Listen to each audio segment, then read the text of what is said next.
करनाल में कमरे में जिंदा जला युवक, परिजन बोले बीड़ी पीते समय रजाई में आग लगी। 2 बच्चों का पिता था, पत्नी मायके में। करनाल के तखाना गांव में 32 वर्षीय युवक की जलने से मौत हो गई। युवक का शव उसके बिस्तर पर जला हुआ मिला। मृतक 2 बच्चों का पिता था। हादसे की सूचना मिलने के बाद पुलिस और एसएफएल की टीम मौके पर पहुंची और शव को कब्जे में लेकर पोस्टमार्टम के लिए कल्पना चावला मेडिकल कॉलेज भेज दिया। पुलिस मामले की जांच कर रही है। मृतक की पहचान रोशन उम्र 32 वर्ष के रूप में हुई है। वो दिहाड़ी मजदूरी करता था। करीब 8-9 साल पहले उसकी शादी हुई थी और उसके 2 बच्चे हैं। वो अपने बुजुर्ग माता पिता और परिवार का इकलौता सहारा था। परिवार के सदस्य जगमाल ने बताया कि रोशन शुक्रवार आधी रात को घर आया और अपने कमरे में सो गया। सुबह जब वो उठे और रोशन के कमरे में गए तो वो जला हुआ था और उसकी मौत हो चुकी थी। शायद वो माचिस जला रहा था और उसी दौरान रजाई में आग लग गई और आग ने उसे भी अपनी चपेट में ले लिया। बिस्तर भी बुरी तरह जल गया है। पत्नी मायके में रह रही थी। मृतक की पत्नी पिछले कुछ समय से मायके में रह रही थी, इसलिए घर पर रोशन के बुजुर्ग माता पिता ही थे। दोनों बुजुर्ग अपने कमरे में सो रहे थे। परिजनों ने बताया कि रोशन दिहाड़ी मजदूरी करता था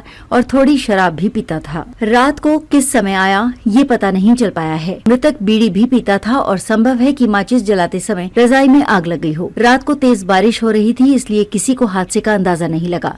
नहीं चीखने जैसी कोई आवाज सुनाई दी। बड़े भाई की भी हो चुकी है डेथ।